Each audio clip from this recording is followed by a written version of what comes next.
Bonjour et bienvenue sur cette chaîne dédiée à la parentalité. Je suis Paola Pérez, j'accompagne et je soutiens des familles depuis plus de 10 ans et aujourd'hui j'avais à cœur de traiter un sujet vraiment particulier, peu connu et qui mérite de l'être, c'est de la difficulté maternelle, en compagnie de Pascal Grisot de l'association Maman Blues.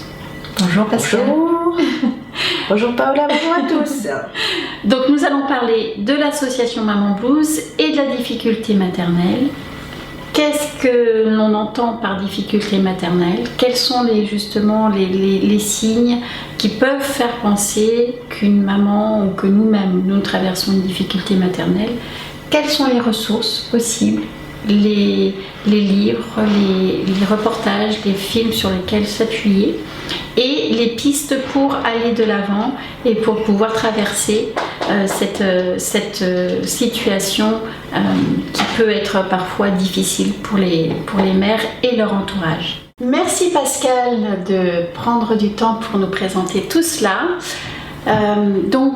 L'association Maman Blues, c'est ça. Tu peux nous dire un petit peu comment elle est apparue? Comment est-ce qu'elle a émergé?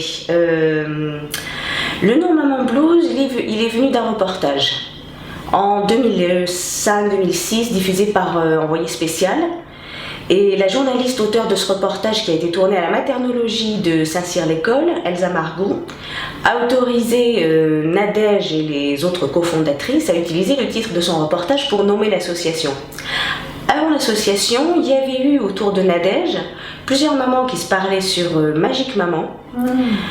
Certaines avaient été hospitalisées dans ce lieu très particulier qui était la maternologie de Saint-Cyr-l'École, dont il faut malheureusement parler au passé, j'y reviendrai, et d'autres non. Ce qu'elles avaient tout en commun, donc, c'était d'avoir vécu ce que Delassus, le chef de la maternologie, appelait la difficulté maternelle. C'est-à-dire ça ne se réduit pas à une dépression postpartum, c'est une difficulté d'ordre psychique à entrer dans l'identité de maman ou la relation avec son bébé, son enfant. Voilà, comme il y avait très peu d'informations qui circulaient, très peu d'espace, de lieux d'échange sur ce sujet, bon, Nadège et les femmes qu'elle rencontrait dans son cas sur Magique Maman ont souhaité créer quelque chose.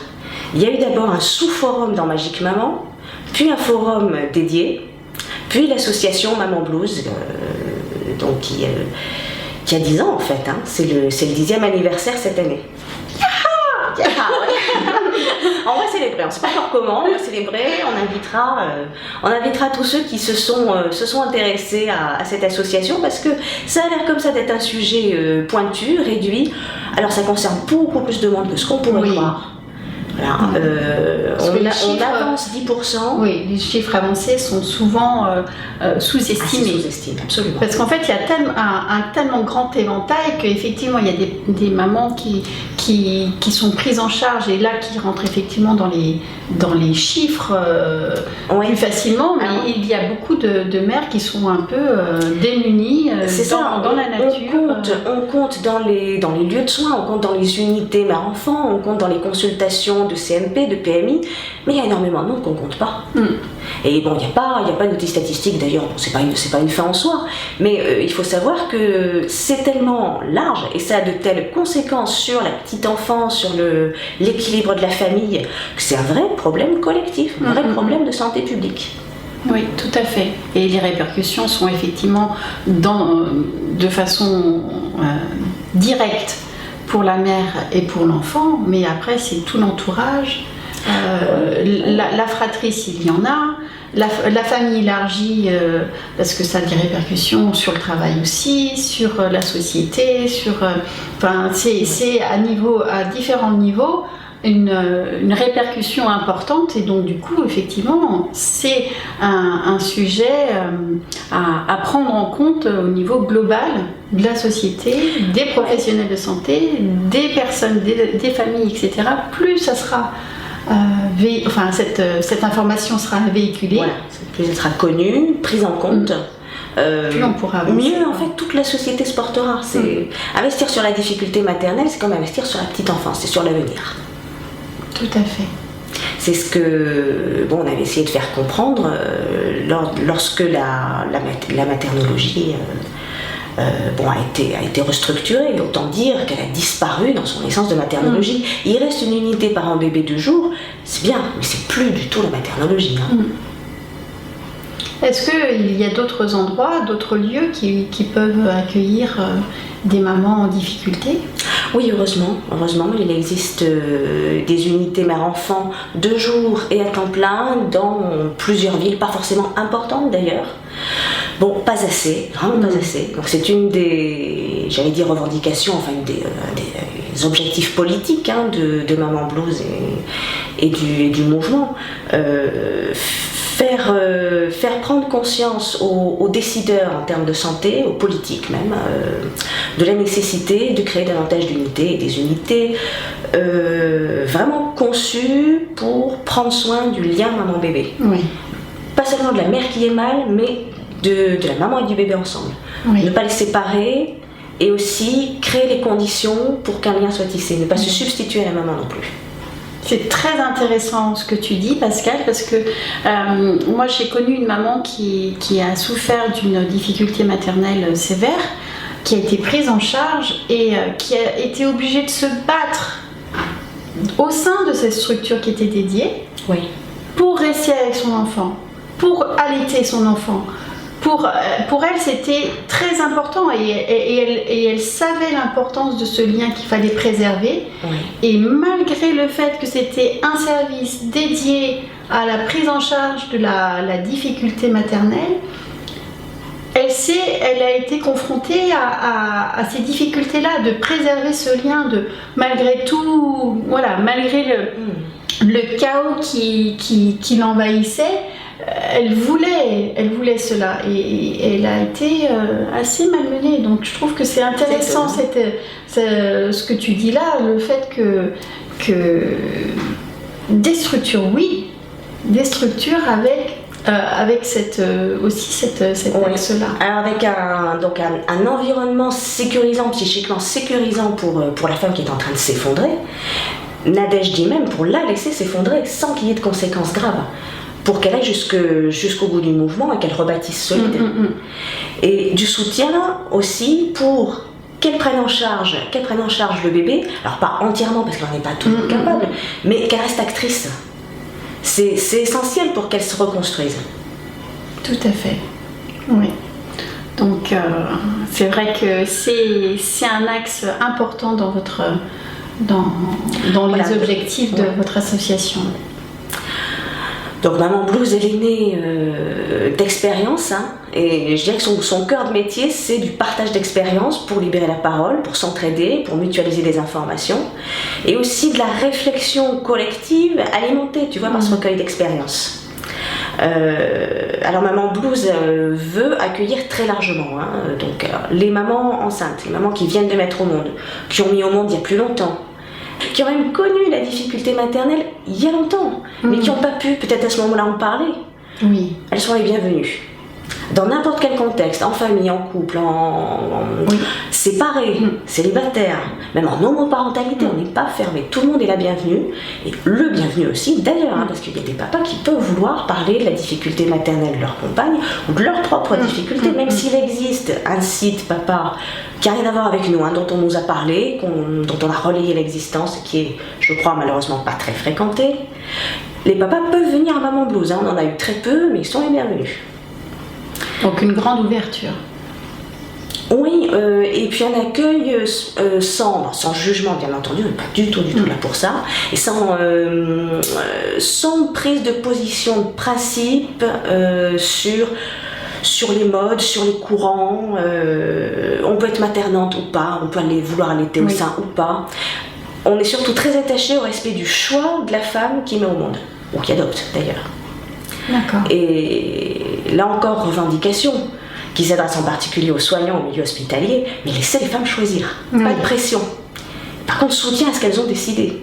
Si elles veulent allaiter au sein, mesdames les sages-femmes, mesdames les puéricultrices, merci de leur dire vraiment comment s'y prendre. Si elles ont décidé de ne pas allaiter au sein, merci de ne pas leur coller la pression. Et voilà, je parle de l'allaitement au sein parce que c'est ce qui revient le plus souvent, c'est ce qui est le plus emblématique, mais il y a beaucoup d'autres sujets sur lesquels on a payé pour savoir que la société s'approprie les choix des femmes. comme si les bébés étaient un bien public. Or, si une femme fait un choix, c'est qu'en général, elle a une idée de ce qui est bon pour elle. Après, on peut faire des erreurs et doit avoir le droit aussi de revenir dessus. Hein. Oui. Mais infantiliser celle qui met au monde, ça devrait plus avoir cours. C'est plus contemporain. Oui, alors Maman Blues, ça peut surprendre, c'est pas un lieu physique, c'est un lieu d'accueil numérique.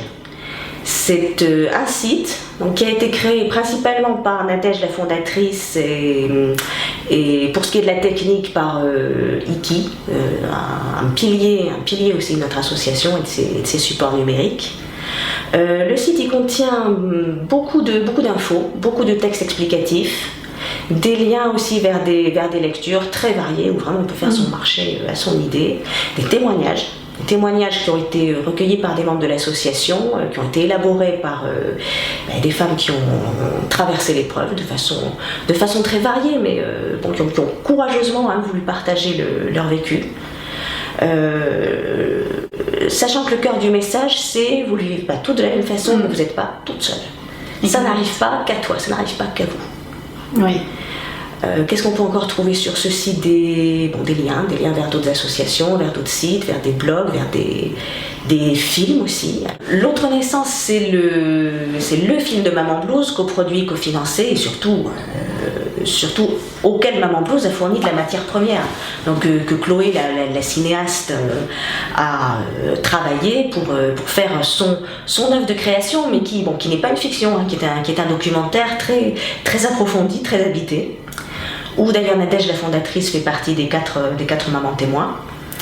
Il y en a 3 autres.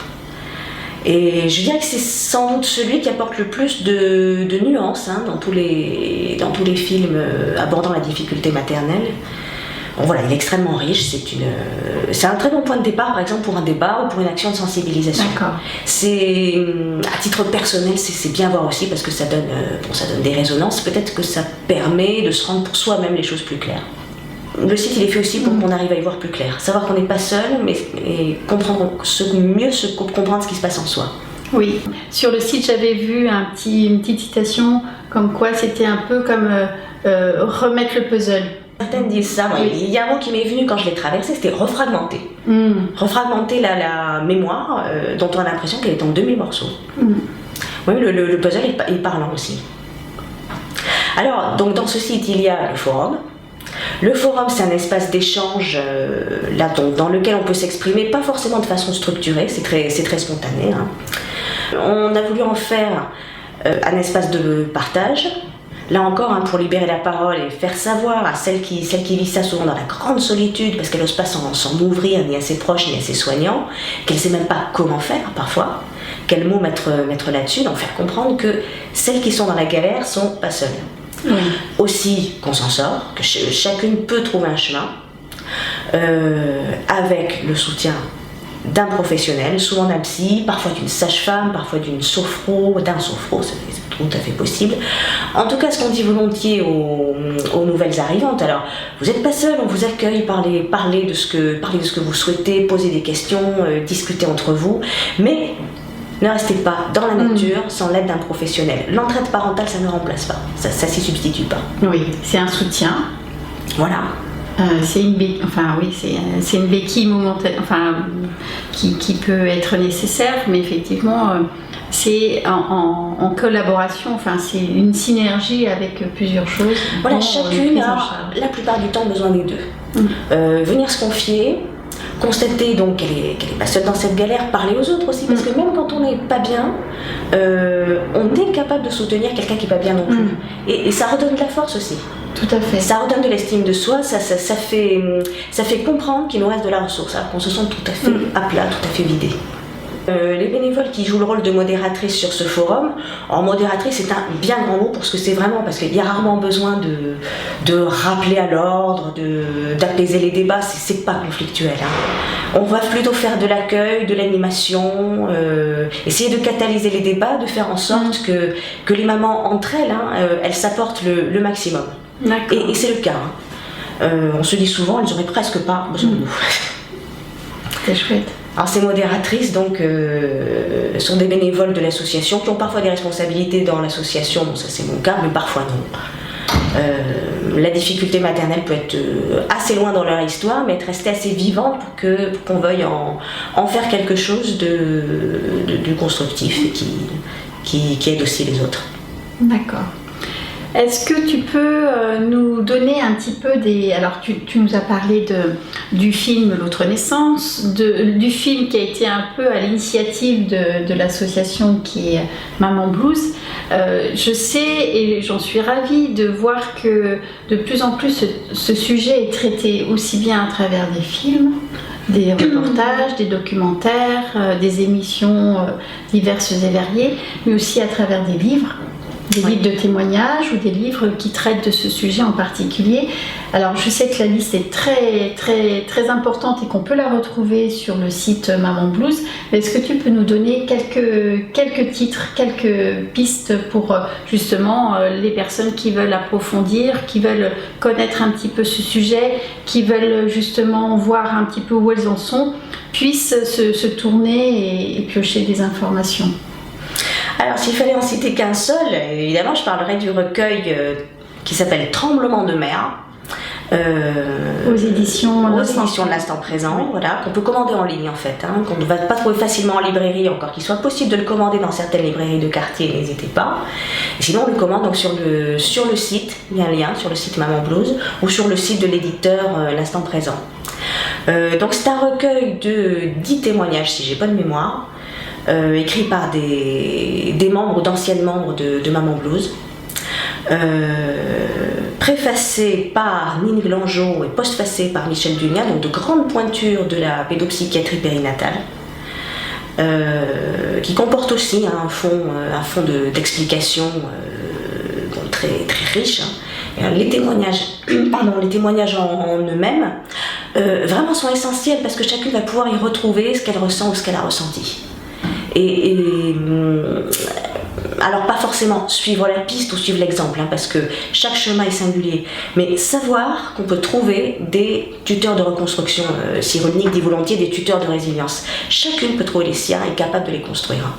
Les témoignages montrent ça avec vraiment beaucoup de force. Donc ça c'est pour un livre phare, entre guillemets. Voilà, le livre avec un grand L pour Maman Blues, c'est Tremblement de mer. Il y en a beaucoup d'autres, il y a beaucoup de livres un peu savants et pourtant pédagogiques, bien accessibles, de Pascal Rosfelter, qui on pourrait citer comme auteur important Nine Glangeau, celle qui a fait cette préface. Il y a aussi des fictions, des romans. Alors, il y en a un qui me revient à l'esprit parce qu'il m'avait personnellement plus parlé, c'est Les Noirs de Elif Shafak, donc cet auteur turc hein, qui commence à être très lu en Europe. Il y en a beaucoup d'autres. Il y a vraiment de quoi trouver des résonances personnelles dans toute cette blues tech. Donc, alors, il y a un lien lire sur le forum et un lien dont j'oublie le nom, enfin, sur le site qui est assez facile à trouver. Hein, D'accord. De références de livres à la fois donc scientifiques et fictionnels. D'accord. Et en film ou en reportage, est-ce que en plus de L'autre naissance, tu as d'autres supports à suggérer? Un film que j'ai pas vu personnellement, mais qui a beaucoup plu, qui a été trouvé très parlant par beaucoup de nos membres, c'est Devenir mère de Bérengère Ouët. Un autre encore dans ce cas, qui est une fiction, mais bien ancrée dans la réalité, L'étranger en moi de Émilie Atef. Qui est passé il n'y a pas si longtemps. Qui a été diffusé sur Arte, absolument, oui. Ça fait une bonne œuvre de sensibilisation parce que pas mal de gens qui ne s'intéressent pas spécialement aux problématiques difficultés maternelles sont venus dire tiens, mais c'est un excellent film, on n'aurait pas cru que ça puisse à ce point-là arriver à n'importe qui. Tout à fait. Voilà, à Madame Tout le Monde. Donc là, c'est pour les ressources, justement par rapport à cette question ou cette surprise des personnes peuvent avoir en découvrant ce sujet, en disant bah oui, effectivement ça existe, je ne savais même pas, ces chiffres avancés qui sont effectivement souvent sous-estimés parce que faute d'être référencés, c'est juste le fait qu'il y a des mamans en difficulté qui sont dans la nature et qui ne sont pas répertoriées entre guillemets. Oui, ils sont comptés nulle part, dénombrés nulle part. Tout à fait. Et donc par rapport à ça, ça peut être intéressant justement de donner quelques petites pistes en sachant qu'effectivement chaque expérience est différente, chaque parcours est différent. Mais d'avoir quelques petites pistes pour que aussi bien une maman ou une future maman puisse être informée, puisse être sensibilisée à cette problématique, mais aussi l'entourage, le papa, la famille et aussi les professionnels de santé qui ne sont pas forcément aussi informés, qui n'ont pas forcément les outils. Et donc du coup, Pascal, j'aimerais que tu partages avec nous un petit peu certaines pistes pour que les personnes qui voient cette vidéo puissent se dire ah tiens, effectivement je me reconnais moi-même dans telle ou telle description, dans tel ou tel symptôme entre guillemets, ou que l'entourage ou les professionnels de santé puissent dire ah ça me fait penser à telle personne. Peut-être que effectivement je peux lui en parler, lui donner le lien, qu'elle puisse cheminer, qu'elle puisse être soutenue par des professionnels de santé compétents et soutenants. Donc est-ce que tu peux nous partager un peu tout ça, Pascal? Volontiers. Ça peut commencer avant la naissance, hein. Ça peut commencer donc pendant la grossesse à n'importe quel stade. Alors il y a des grossesses forcément on va dire objectivement mal vécues parce que y a un risque de perdre le bébé, parce que y a des pathologies associées ou des situations de risque, des situations anxiogènes. Avec ou sans ça, hein, on peut commencer à ressentir un mal-être d'ordre beaucoup plus existentiel dès avant la naissance. Avoir des doutes, se dire mais j'en serais pas capable, avoir déjà des regrets. Qu'est-ce que j'ai fait? Oh là là, là j'ai fait une bêtise, j'étais pas prête en fait.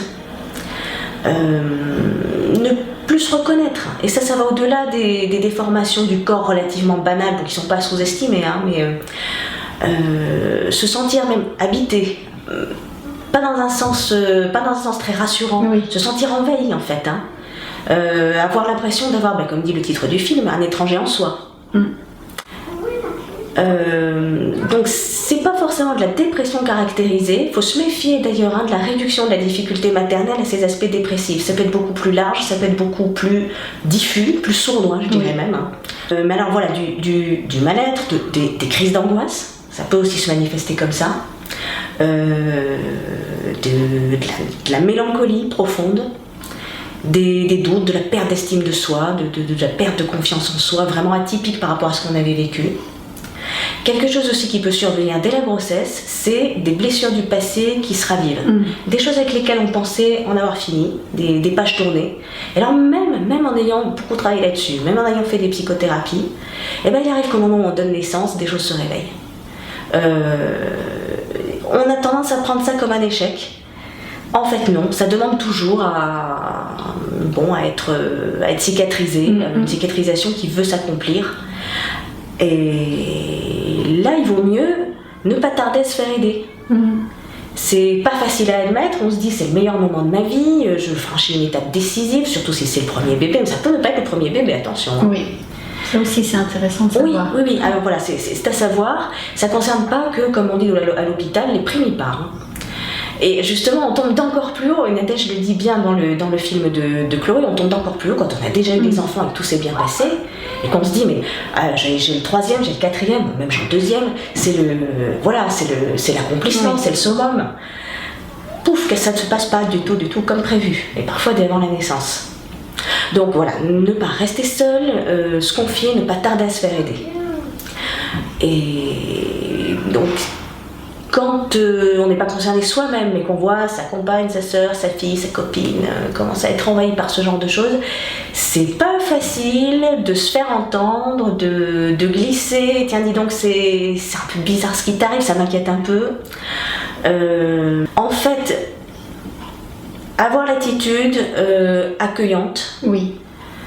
Et arriver à faire comprendre à celle qui souffre, je peux tout entendre en fait, hein.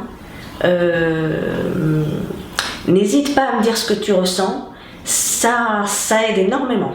Oui, parce que c'est vrai que les mamans qui sont justement en proie avec une difficulté maternelle, d'une part, il y a l'image que l'on se fait d'une mère ou de ce moment ou de cette rencontre avec son enfant qui est souvent désirée, qui ne colle pas à la réalité que la personne vit, et donc du coup il y a une tristesse, comme tu disais, une mélancolie ou enfin vraiment une incompréhension, une sidération par rapport à ce décalage qui est là.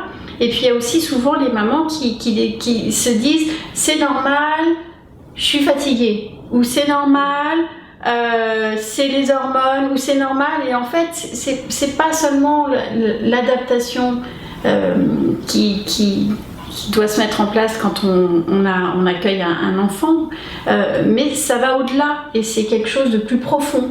Et c'est vrai que souvent les mamans disent je suis fatiguée. Oui. Je peux plus rien faire parce que je suis fatiguée. Et en fait, il y a besoin de décrypter ça et d'avoir. Souvent, c'est un regard extérieur qui dit ma chérie, c'est pas que de la fatigue.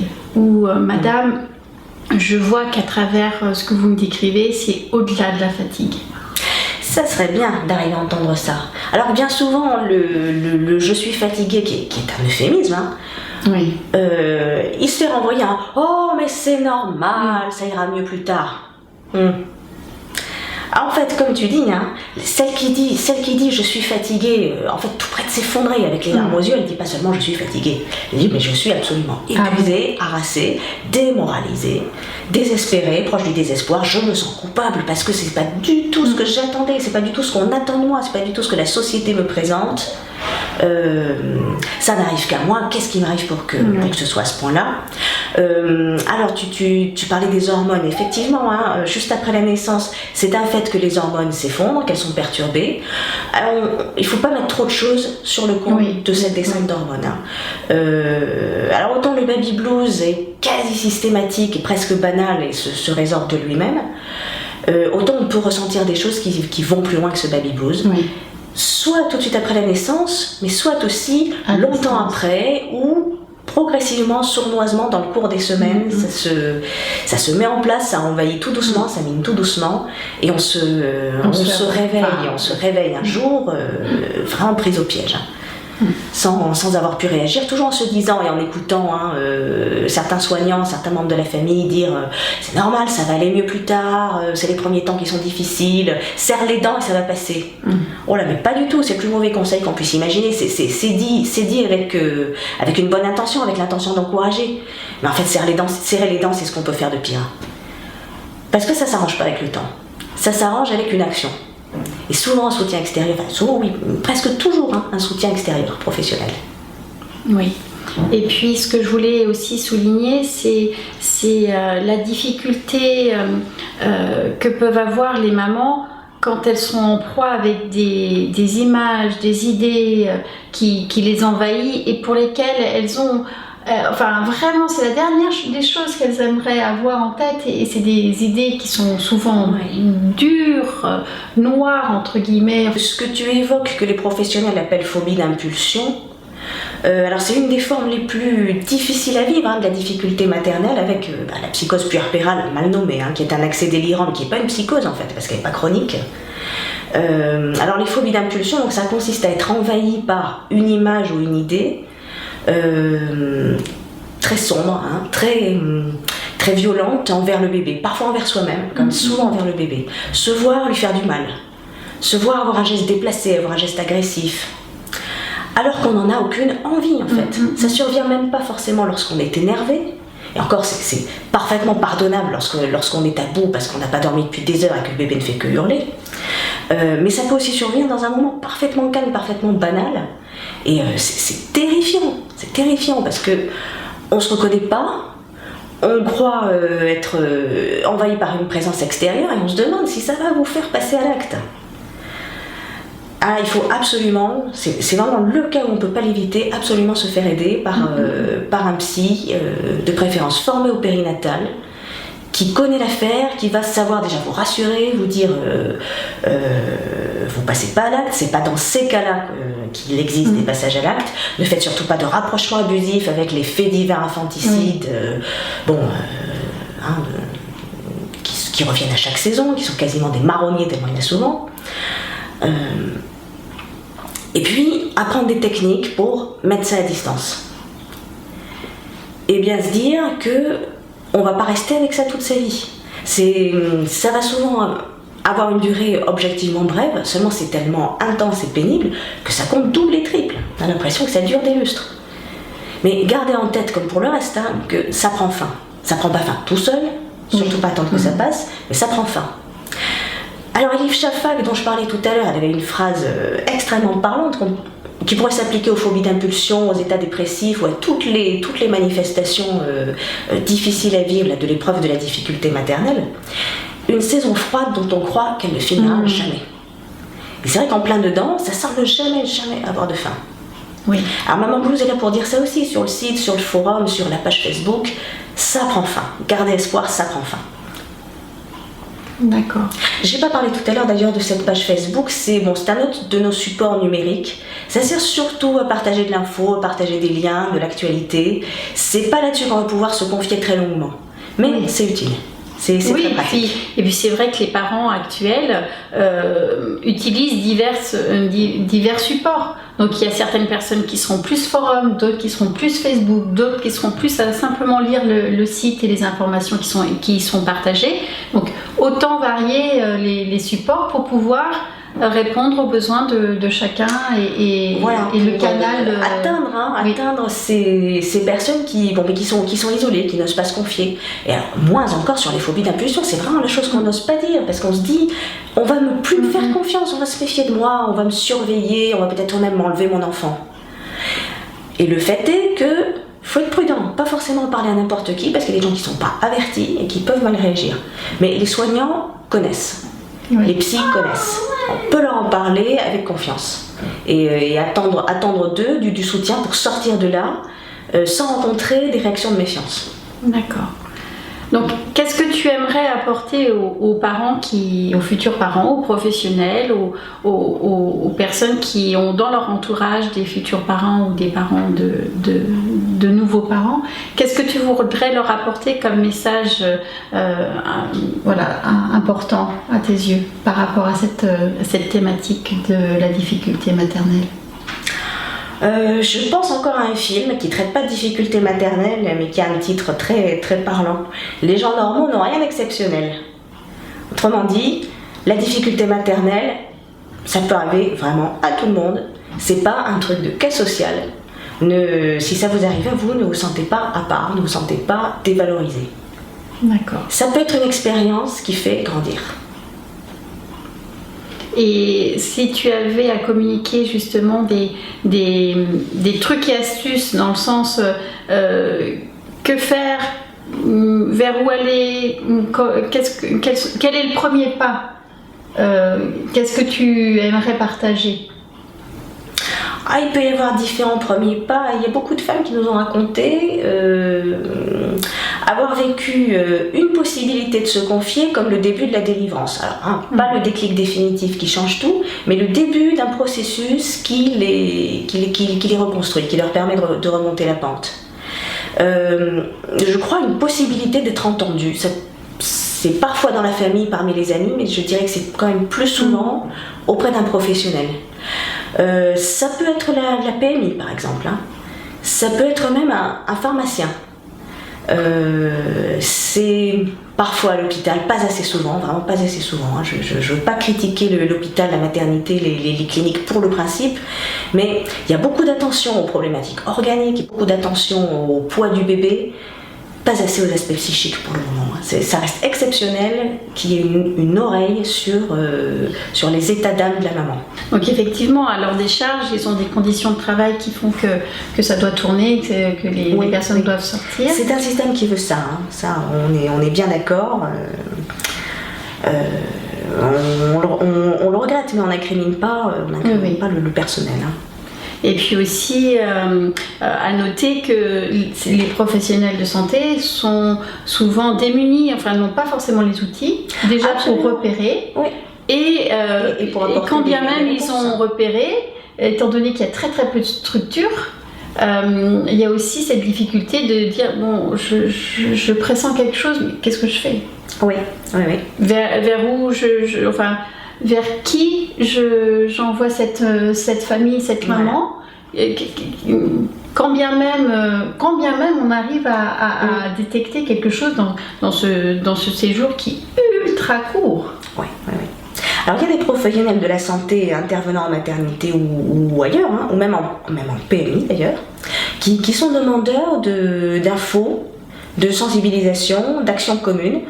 Là encore, hein, vous êtes les bienvenus. Prenez contact. L'association met en place aussi autant que possible des référents régionaux, départementaux.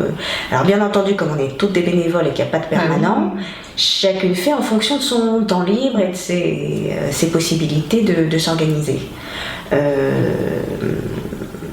Le détail des référents et des relais est développé dans le site, mais alors dans n'importe quelle ville ou région, hein, si Maman Blues peut apporter un bonus, hein, apporter des réponses, même à distance, on est prêt à agir. Hein. Super. Et est-ce qu'à ta connaissance, il y a justement des structures de formation, est-ce que des hôpitaux qui veulent aller un peu plus loin, ou des professionnels de santé qui veulent aller au-delà de simplement savoir que ça existe, de la sensibilité, être sensibilisé à cette problématique et à cette difficulté maternelle, est-ce qu'il y a des lieux, des structures vers lesquelles ils peuvent se tourner pour se former, pour aller plus loin? Alors il y avait à Saint-Cyr-l'École dans les Yvelines, à l'unité de maternologie, pas Saint-Cyr même en fait, à Versailles, des formations à la maternologie. L'association française de maternologie, qui existe elle toujours indépendamment de la structure dont j'ai parlé tout à l'heure, continue à former. Alors je ne sais plus où exactement. D'accord. Et Pascal, est-ce que tu as d'autres choses à rajouter? Oui, j'en aurais énormément, mais bon, alors une qui va parler, je pense, à ton public, Paola, c'est l'importance de faire des activités avec son bébé, même tôt, parce que justement quand le lien a du mal à se faire, ou quand on a du mal à le ressentir, quand on se sent décalé avec son bébé, ou qu'on n'a pas confiance en soi, ça peut énormément aider de faire des activités, d'avoir recours à ce que les professionnels appellent une médiation, un médium, faire quelque chose avec le bébé ou pour le bébé, apprendre à masser, apprendre à porter de certaines façons particulières avec certains outils, apprendre à chanter, enfin tout le monde sait chanter, hein, il ne s'agit pas d'être un bon musicien, mais chanter, faire des gestes, le faire en groupe, paradoxalement ça fait du bien. On va avoir tendance à se dire ça me dit rien, une collectivité, je vais me sentir minable à côté des autres. Franchement, beaucoup d'entre nous ont expérimenté que ça fait le contraire. Ça aide à se sentir plus naturel, plus à l'aise avec son bébé, avoir davantage conscience de ses compétences, de ses qualités comme maman. Éventuellement comme papa aussi. Et aussi avoir un retour positif des autres membres du groupe. Voilà, absolument. Et là encore, se sentir moins seul, même si les autres n'ont pas la même difficulté, se rendre compte des points communs, se rendre compte en fait que tout le monde galère, que tout le monde tâtonne, que la mère parfaite de la pub et des magazines, c'est une fiction. Tout à fait. C'est ni toi, ni moi, ni la voisine.